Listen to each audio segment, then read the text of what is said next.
keep rolling, but we don't start till 7. I've got I don't know if you've watched the other ones. It's like a 15-minute live countdown just running on the screen. So, this is the setup, man. That's your chair. You need a bottle of water or anything? Yeah, that'd be great. Where's the restroom? So you either have to go up to any floor, yeah, or down to the basement. So okay. just take your Let's do pick. that real quick. Yeah, they're right off the elevators, brother.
All right, man. So you've spoken for Parents Helping Parents before, Yes. right? So have you lost some weight, man? I've lost a few pounds. Yeah, Thanks you for did. noticing. Yeah. Yeah, you're good. Thanks, man. This is the same drill, Yeah. just like you were speaking to a group of parents, Yeah. except they're all right there. Okay. So there's an opportunity for them to type in live questions as we're going. So if anybody has a question, I'll just kind of give you one of these, and then I'll read the question to you to answer. Okay. Finish your thought, just like Yeah. if you were talking to a group. So, and then we try to keep these meetings a little bit shorter. Yeah. So How long? 20 to 25 minutes of you, and then open Q&A. Okay. Is plenty. So what I usually do is I'll just kind of share my testimony. Perfect. And then I'll try to, with my testimonies, a lot of talking about my family, enabling me for years and years, and how they finally had to stop that and do the tough love and all that. So yeah, that's the gist, man. That sounds great. There's about a 3-minute deal that I'll read at the beginning to introduce us. Okay. And I'll be on my little camera. Okay. When I do that. Okay. So, and then I'll kick it to you. All right.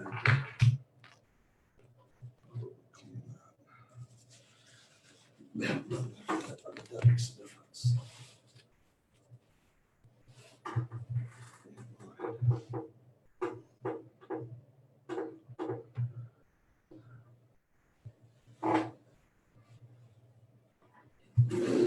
So we still got about 9 minutes. Okay. Or so. It's just like a screen with a 15-minute countdown. So we'll go live in 15 minutes. You've been getting quite a few. Can you tell how many people are getting on? Yeah, I'll be able to.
off here.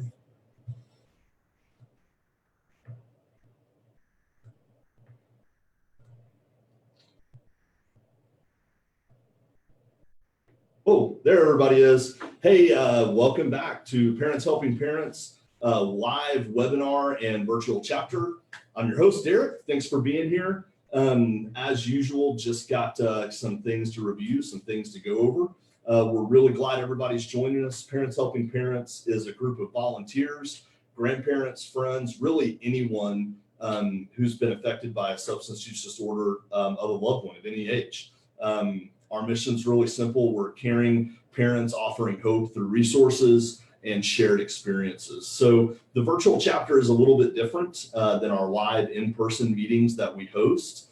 And we're streamed live on Facebook and through a private Zoom webinar room to protect people's anonymity. So if you want to watch live on Facebook, that's great. If you want to watch privately and discreetly, that's great too. You can do that through the Zoom webinar room. That link can be found on our website, parentshelpingparents.info, or right here on our Facebook page. So you can view those either way. We only have one rule. What is said here stays here. So feel free to share, feel free to ask questions. We really want to encourage some dialogue in these virtual chapters, so our speakers are comfortable fielding the questions that you've got. So make sure you ask those. We don't point fingers, we don't judge. All we do is support. Many of us have had the same questions and the same experiences that many of you have. A few of us have been able to find some answers. So we try to listen, we try to share our experiences, the things that we've learned through our journey, and the resources that we've uncovered. Parents Helping Parents has no professional expertise. We've only walked in the shoes of a parent. The mission is limited to providing information, resources, and peer support. So this meeting or any outreach Parents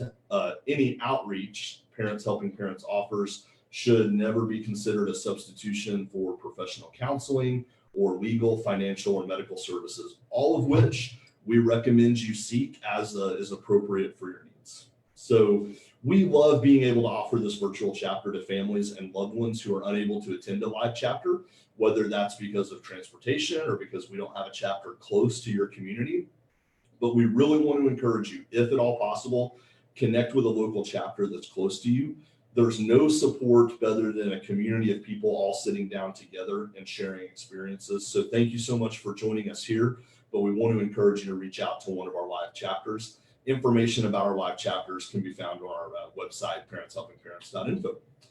So during the course of tonight's virtual meeting, feel free to comment, ask questions. You can do that on the Facebook comment section, or you can do that in Zoom. If you're watching in Zoom, you can comment directly to me privately, or you can comment to everyone that's watching as well. So we'd like to remind you that if you're on Facebook, your comments are there forever for people to see. That's one of the downsides of viewing on Facebook. That's why we offer the Zoom room. Those comments aren't saved, but if you comment, if you like, if you do those things on Facebook, that's going to be there from now on. So just be careful that you're okay sharing and commenting what you want to share and comment. And speaking of that, share the live video. Give us some likes. Let the people that you are friends with on Facebook see what we're up to and what we're doing so that we can get the message out there. If you'd like to participate as a volunteer, help with meetings, help set up speakers, get trained to answer our helpline, spread the word about a chapter, or help with any of the other opportunities that we have, let us know via comment or chat. We could definitely use everyone's help. Also, if you would like to be on our discreet mailing list, you can comment or direct message us on Facebook, your email, and we will add you to that. So our speaker tonight is Joe Pellow of Pellow Outreach. He's going to be talking to us a little bit about his recovery story. He's going to be talking about enabling, all of those type of things. So we're really excited to have Joe and his expertise here. He has been around the field a long time. He's been around recovery a long time. And I think that everybody is really going to enjoy what Joe's got to share with us. You're up, brother. All right, thank you. Thank you for inviting me tonight. I'm a huge fan of Parents Helping Parents, and so grateful that we have an organization for people to turn to that don't know where, that looking for help. And so I just want to start off with sharing my story. I'm Joe Pellow. I'm a drug addict and alcoholic in recovery. And I've been around this deal for a little while. I guess it'll be next February, it'll be 17 years. I grew up, I come from a good family, raised in Edmond. My dad was a great provider, and we had everything. I had everything a kid could ever dream of and have. But I call it being on the fun bus. I was on the fun bus, love having fun, love partying, and my fun continued making bad choices even as a young man. By the time I was 36 years old, I had hit a complete rock bottom. Been to jail probably about 10 times, public drunks, DUIs. And what helped me hit a bottom is at the end was I was arrested with a meth lab. And that's where my choices. It started with marijuana, of course, started with cigarette, nicotine, marijuana, led to alcohol, and then everything else, and including the methamphetamine. And I was living in a 4,000 square foot home, no running water, no electricity. And I had answered the door one day to 5 detectives, and I really thought my life was over. That was the second time I was arrested in a 45-day period, and went to the county jail, and no one was getting me out this time. And that's what's real important about my story, is that hopefully will give somebody some hope. My parents enabled me for a long time. They always got me out of trouble, always got me the best attorneys. They always, paid, got me, did whatever it took to make sure I had a clean slate. But then that last time I had a $50,000 bond, and I was just thought my life was over. I was sitting in the jail cell, I guess a couple of weeks, and I had a visitor. And this guy came to see me. His name was Jim Riley. And Jim Riley came to see me, and I was called downstairs. I was thinking I was getting out. And so Jim Riley says, "Hey, weren't you supposed to meet me 45 days ago?" I said, "Yes, sir." "You ready to talk to me now?" "Yes, sir." And of course I'm, talking on my, talking in, Jim always says the first time he met me, I was talking on my cell phone, which is the jail cell phone, wearing the pink jumpsuit or orange jumpsuit. He always says, "Orange is not your color, Joe." And so I said, "Yes, sir," "No, sir," to all his questions. I was terrified. Of course, my sister Hillary, who's an attorney, was there with him, saying, "Please get me out of here." And so I thought they're getting me out, but I guess he didn't believe my answers. And so they decided to leave me in there another 5 weeks. And that was the biggest gift that anyone ever gave me, was the gift of desperation. And they wanted to make sure I had a good taste of what that county jail was like. And like I said, it was not my first time to go, but but of course it was my last. All the other times I never was in jail for more than maybe a couple of days, and I always got right out. But this time they left me in there. And of course I had, they eventually got me out of jail, and then got me transferred over to Cleveland County. And so, they let me know that I had a choice to make. I could either stay where I am in the jail and go straight to prison, or I could have the choice of going with Jim Riley and going to treatment. And there was a treatment center out in Mott, Oklahoma. And so Jim Riley loads me up, and I knew I wasn't getting away from him. He's an old NFL football player, played for the 72 Dolphins, and a very intimidating man. And it took somebody like Jim Riley to be able to really talk to me and ask me, "Are you ready to change your life?" He didn't ask me if I wanted to quit drinking and doing drugs, but he asked me, he said, "You ready to change your life?" And he told me if I would listen to him, that my life would change. So I went out we're driving in the car, way out in the country. He told me we're going to some place called Mott, Oklahoma. And so, and he asked me a question. I don't really remember what the question was, but I remember him putting his big old hand up in my face. And I remember him saying, "I want to make sure you understand you have no integrity, no dignity, no trust, no honor, and your words have no meaning." And that was so hard to hear, because all those things were true. Those words were not even part of my vocabulary. And so we kept on going and driving, and he says, "You know what the good news is?" And I'm thinking, how could there be any good news? I'm looking at 35 years of going to prison. my life is over. I have a daughter, was probably 8 or 9 years old at the time, and I didn't know if I felt like maybe I'm ever going to see her again. And so, but we continued going, and he said, the good news is, he says, you can get all those things back. And everything you've lost, you can get it all back. And so I continued, and when I got out there, there's a guy named Brutal Bruce at this treatment center. And Bruce had, he's still, I think he's celebrating over 45 years of sobriety yesterday. And he works at Rob's Ranch as a 90-day treatment center also.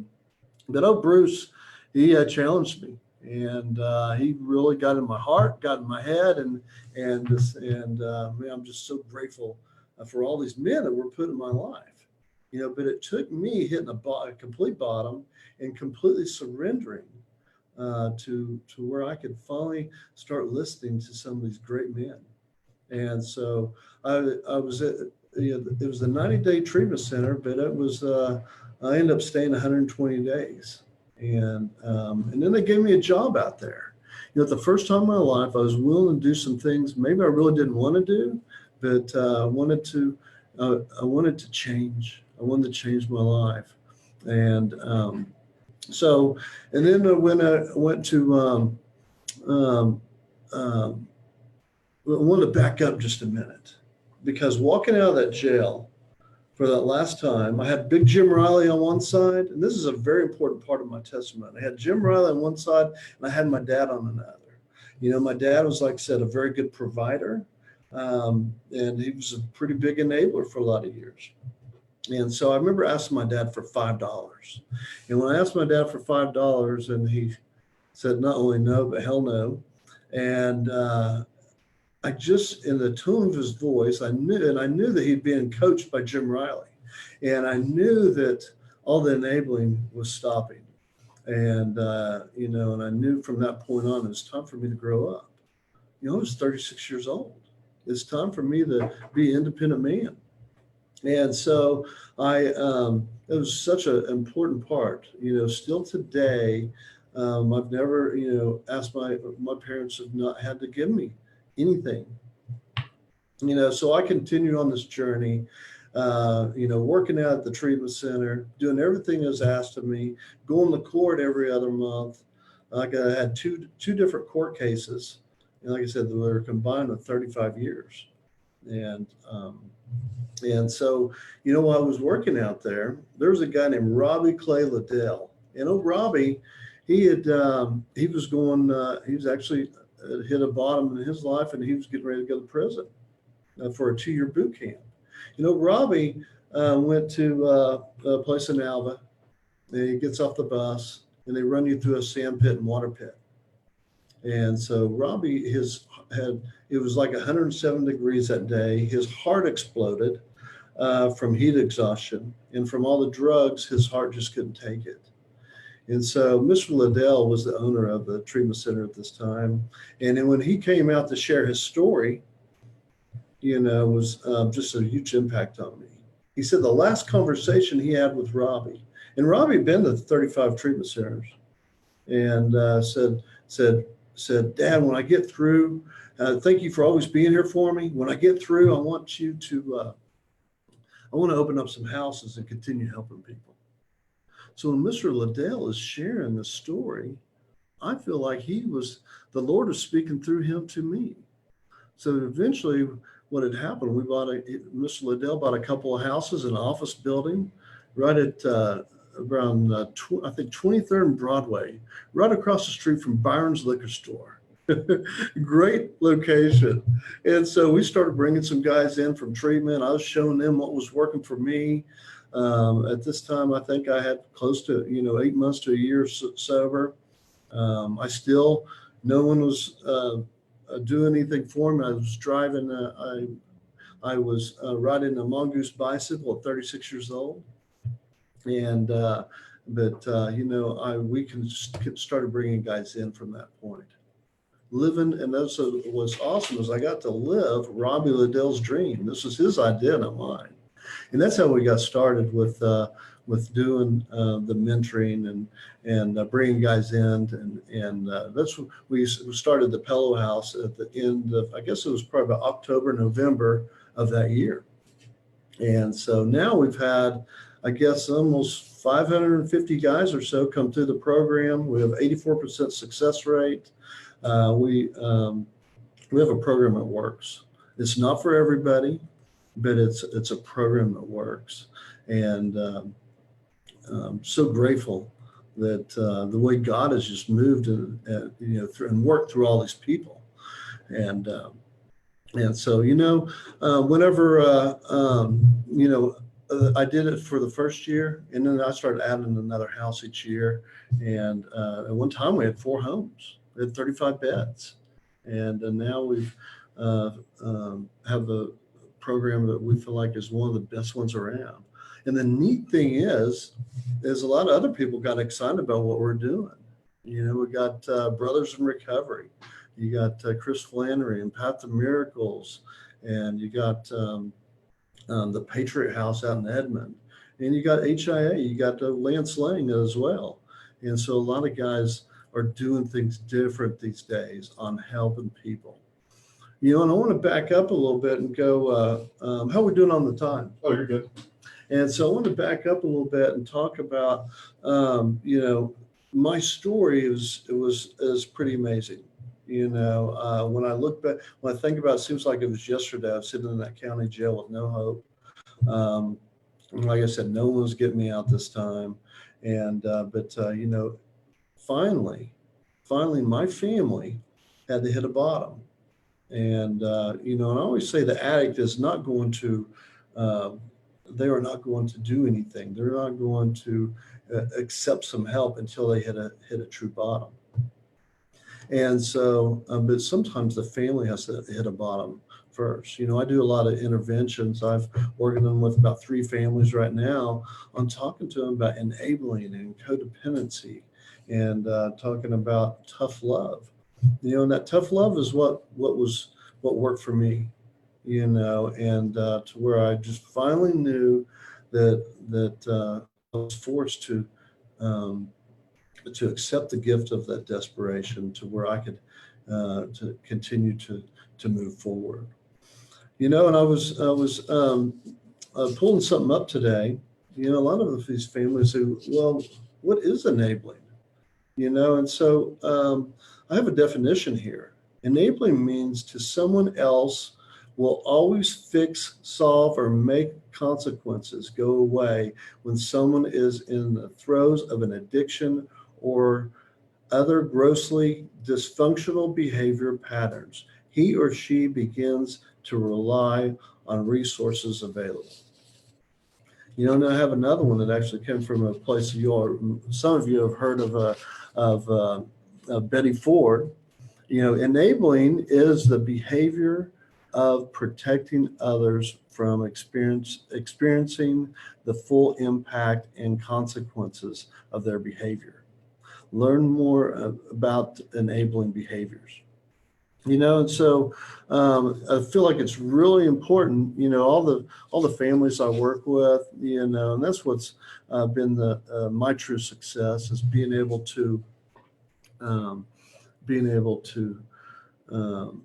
coaching these parents. I went to school, I guess, probably about 7 or 8 years ago, became a recovery life coach. And that's my biggest passion, is coaching families on what to do and what not to do. And so the first thing I do, I tell families, is to make sure whatever we promise, whatever threats we might have, is that we do what we say we're going to do, that our words have meaning. I have so many families that don't follow through because it's tough, and so I've had some other families that I've dealt with also that were so codependent that they actually had to go to the ER. They actually had to be to seek out help with it just drained them, completely drained them. Also had another mother, she ended up having to go to like a 3-month treatment herself, just because of the codependency, just because of the enabling that she'd been trying to help her son.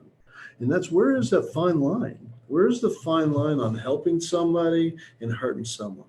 Well, I didn't know either early sobriety because I was trying to save the world.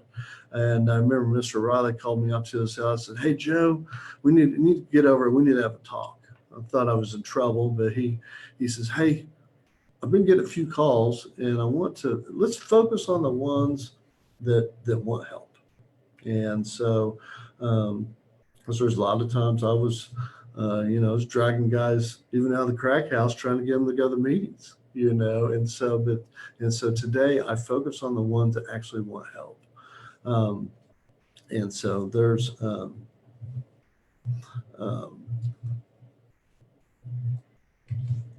and so that is, there's plenty of people out there that need the help. Like I was saying, Mr. Riley, he got tired of being the bad guy. And so I took over all the interventions and coaching for him. And so I've, it's my passion of coaching a family. If I get a family that'll actually listen to me and follow through, it's pretty amazing. From the very beginning stages. And some of the interventions I've done are not just for the addict. There's sometimes we don't get them the treatment, right then. I'm probably about 98 to 99% success rate. They don't all go right then. I got a guy his name is Tyler. Tyler, I did his intervention, I guess, 3 years ago. It took him 3 years till we actually got him the treatment. He actually went to Rob's Ranch, and now he's been at the Pellow House, and now he's a mentor at the Pellow House. And so, but also, like I said, not everybody goes to treatment. And when we do an intervention, it is also for the family. So the family can set some really healthy boundaries and become a healthy family, no matter what the addict decides to do. We deal with all addictions. It doesn't matter if it's drugs or if it's alcohol, if it's codependency, sexual addictions, you name it. We deal with just about all addictions. And so,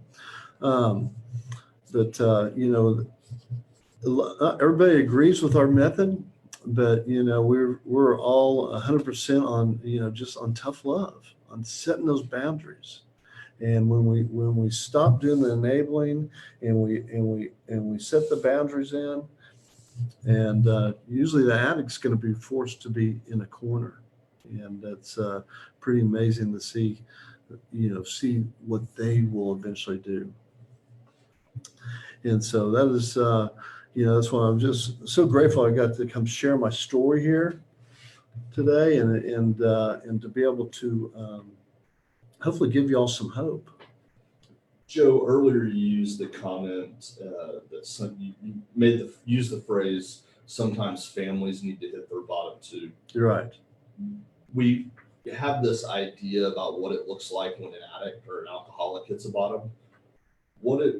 How does a family know when they've hit the bottom? What does that look like for a family? Sometimes they don't know. Sometimes they're in such denial.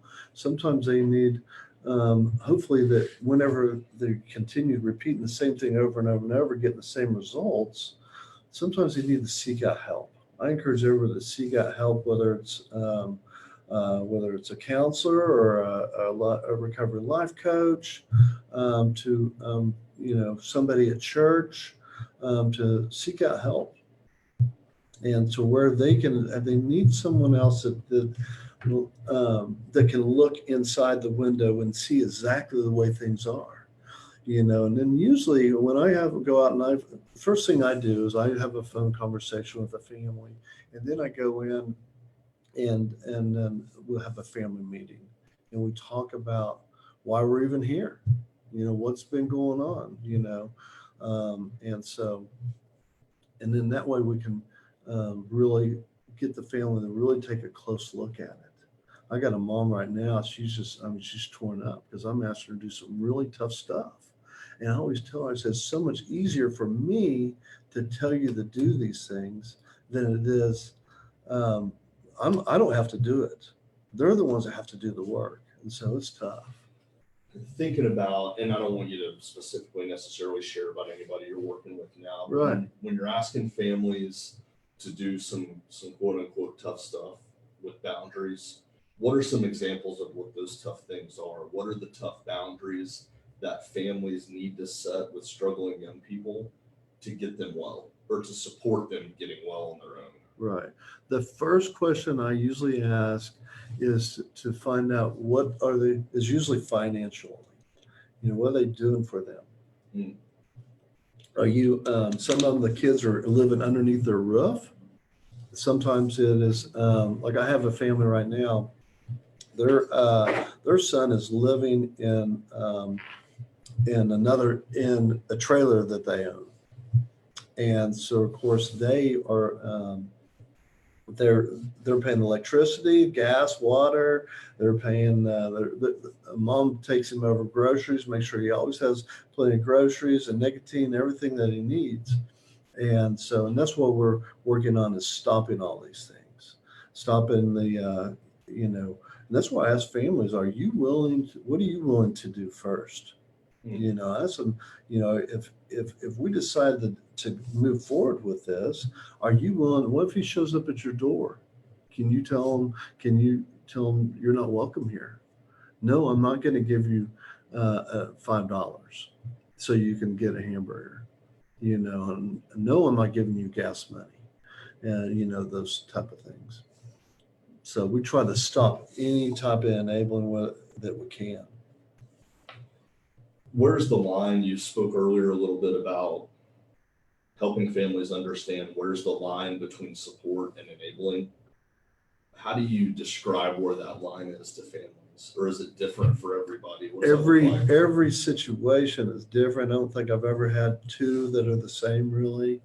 And so every situation is different. That's the reason why we have to get face to face and have a meeting to where we can put some things on paper and discuss and try to figure out where that line is, but that is, it's never the same. Yeah.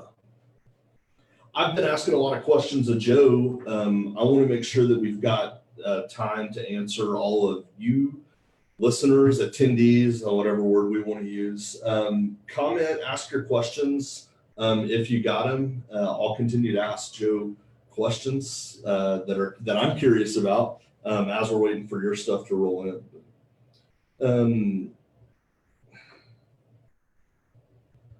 I'm thinking about families that I've worked with in the past that have just really struggled to turn that corner.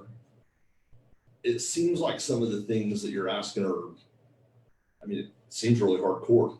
Yeah. Right? Yes. How do you not convince them, but how do you encourage them that sometimes drastic problems require drastic solutions? Well, just like you're saying, I get them to really try to take a close look at the way they've been doing things. And then, because usually most of the time, by the time they call me, they're usually pretty desperate. And so I try to get them to look at doing some things different and getting some different results. But once we decide, we come up with a plan, and I tell them, okay, are you willing to cut them off financially? Are you willing to cut off the electricity? Are you willing to stop buying the groceries? Are you willing? Because what we're trying to do is we're trying to raise the bottom up. And so, and once we are able to do that, then probably 90% of the time, the addict's ready to listen. They're ready to, to go and do some things different. What steps does a family need to take to initiate an intervention? The first step is just to make that tough call and call on me. And then after that, we set a family meeting. And then it's what we talk about. We're going to talk about tough love. We're going to talk about enabling, codependency. Then we're going to also talk about what the intervention really, truly looks like. Mm. And then after that, the family's going to take, sometimes they take 24 hours. Sometimes they will take, a week or so. sometimes I never hear from them again because I wait for them to call me. And so, but they got to make sure that they're really ready to do the things I'm asking. And a lot of families aren't. Are there programs out there specifically designed to help women? Absolutely. Are you talking about the addict themselves? I'm assuming, yeah. Yes. There's lots of programs out there for women. There's a place that I recommend. It's not in Oklahoma, but it is in outside of Fort Worth, and it's called Stonegate, and they do an amazing job down there. And that's where the first place I would probably send a female for any addiction. I want to, if you're comfortable with this, Joe, put your Pellow Outreach contact number in the comments. Absolutely. What is that real quick? Okay, it is like the phone number is 405-209-0227. That way, if anybody's listening that's interested in reaching out to Joe about additional intervention help, you can do that. Oh, that was the next question, is how do we reach you concerning an intervention? Right there. So if you're listening on Zoom where this comment came from, you can go to the comments section on the live video Facebook page for the contact information for Joe Pellow and Pellow Outreach, but I'll go ahead and read it. It's 405-209-0227. And we just had somebody tell you congratulations on the success rate that you're having with your houses, and keep up the good work. Thank you. Thank you. Very blessed. Would you want to put the webpage on there also? Yeah, I can comment the website on here. That'd be great. What is it? It is Pellow, Pellow, outreach.org. Done. Great. Here's another question coming in. Sometimes our children are already on the street and we're worried to death that they're going to die, but the parents don't at least think that they're enabling. They're not letting them live in their home. They're not giving them any money. Is there anything that families in that situation can do, or is there anything that people can do in a case like that where parents have done all those things and maybe somebody still isn't willing to change? It's a tough place, and there are going to be situations like that. And so anytime that the addict themselves are calling, there's help out there. There's help out there. If they choose to live on the streets, then they get that choice. But we encourage them to, there's plenty of help. There's shelters. There's places all over. There's probably, I don't know, I can name off 4 or 5 different shelters of places where people could go right now. Yeah. So what I'm hearing you say is sometimes parents still do those things and people are resistant to change. Yes. Is that still good for the parents to do that, or should they cave? Does that make sense? I think that they need to really stick to it. Really stick to it.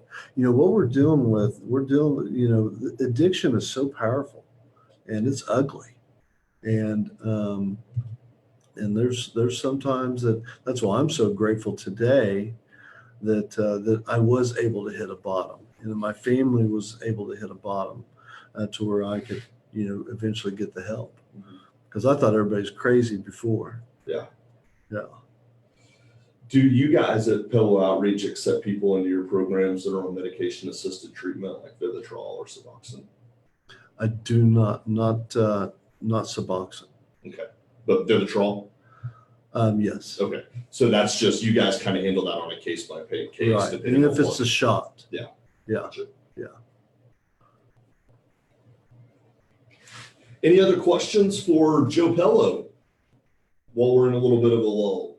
Thank you guys for the people that are asking questions. Don't be shy, Facebook or Zoom.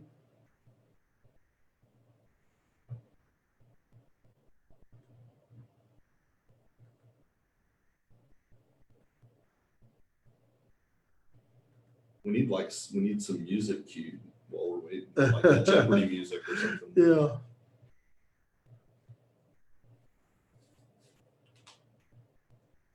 Joe, looking back for you, when you were first getting sober many moons ago now, what do you feel like maybe the three biggest barriers to change were for you personally? Like I said, that the enabling had stopped, mainly with the finances. And I was also, I had a lot hanging over my head, and of course, my family became, I never realized when I felt like that they were I wasn't going to be able to have them anymore, and especially my daughter. Then that was they gave me the opportunity to build that trust, and that's why I always say, whatever you do, please don't trust them, but don't deny them the right to earn that trust. And so it took me, and it took a while. It took a while to earn all that trust back. Yeah, good. Oh, here's one.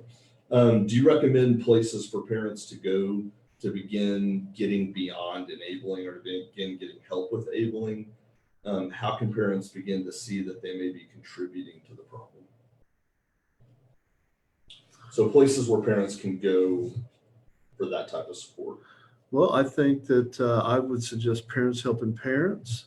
I always suggest Al-Anon.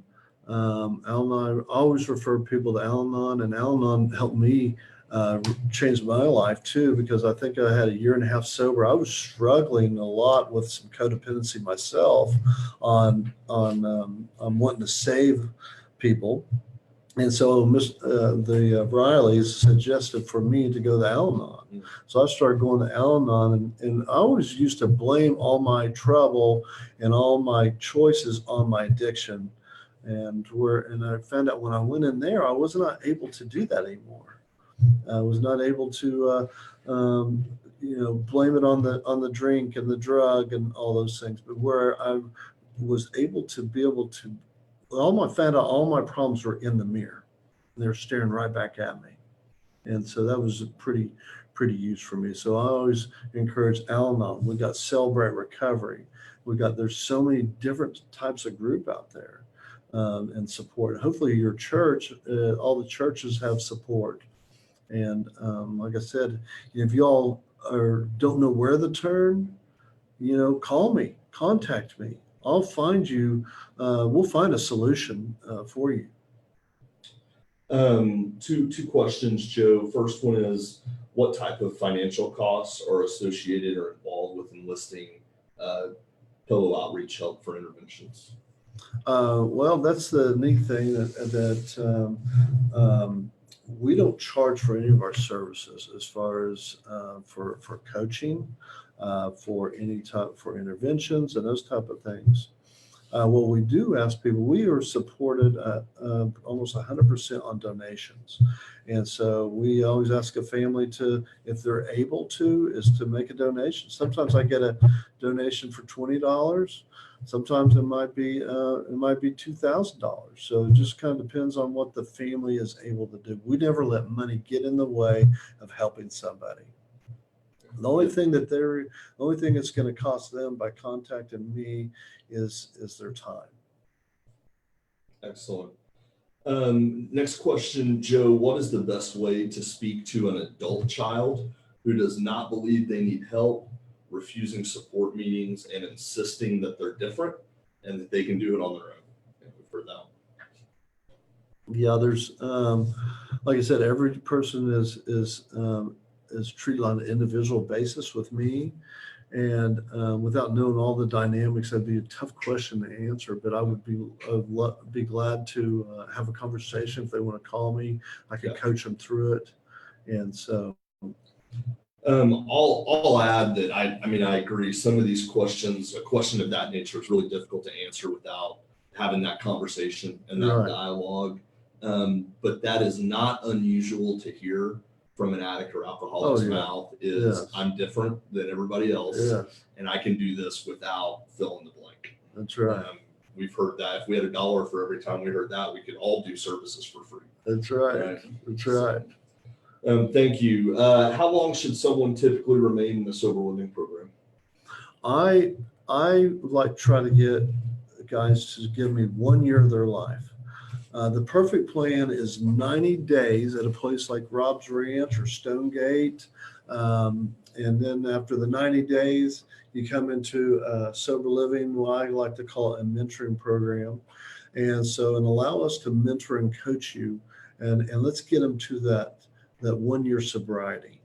And so, and not everybody's willing to do that either, but the longer I can keep them in the mentoring program, then the better chance they have. Absolutely. I've had some of the longest stay I've ever had is 6 years. Wow. I've had, because all the guys also have an opportunity. A lot of guys get all fired up about recovery, and they want to start giving back.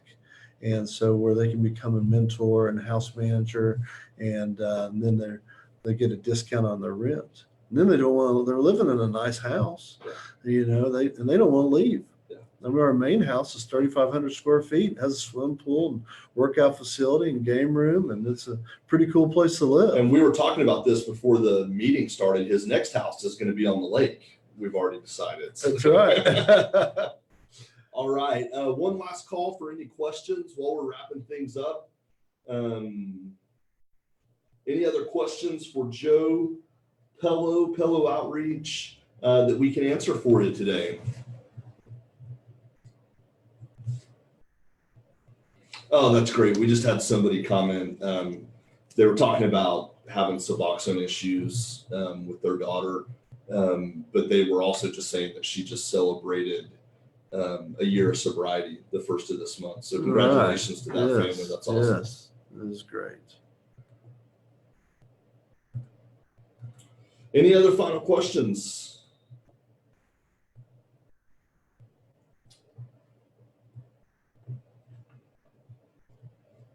I don't see any. All right. Thanks everybody for joining us. Hey, Derek, if I could say one last thing. Shoot. One last thing is I would like to say, I don't know if y'all noticed my little bracelet I wear here, but it says massive action on it. And so we have a mascot, and our mascot is a rhino. And we do that because a rhinoceros is thick and strong, and they're fast, and their skin is so thick that all the negativity in the world bounces off of them. And it's impossible for a rhino to take a step backwards. And so that's what we try to get people to do, is to take charge of their life and to continue moving forward. By just sitting around doing nothing, your life's not going to change. But if recovery is not for pansies. Recovery requires massive action. And so that's what we just encourage. And so is to put some massive action, whether you're a family member trying to help an addict, it's going to take some action on your part, or the addict itself, they got to put some action into their life if they want to get some different results like we're talking about. Joe had lots of people just telling you thank you in the comments. So we appreciate you being here. Thanks for everything you do in the recovery community. Yes. And thanks for sharing your stuff with us today. Yes, very so grateful. That's my face. Thanks everybody for joining us. We appreciate it. We hope that you got some good information. I know I enjoyed visiting with Joe. Don't forget to join us next time on August the 5th. Same location, same time, 7 p.m. Facebook and Zoom. Get the information by following us on Facebook. Check out our website, parentshelpingparents.info. The speaker on August 5th will be Dustin Huckabee. I promise you don't want to miss it. I have just recently met and gotten to know Dustin. He runs a program at the University of Oklahoma called Students in Recovery. He will be talking about collegiate recovery. He is a super bright, fantastic young guy. You will want to be here on August 5th. Thank you, everybody. We'll catch you next time.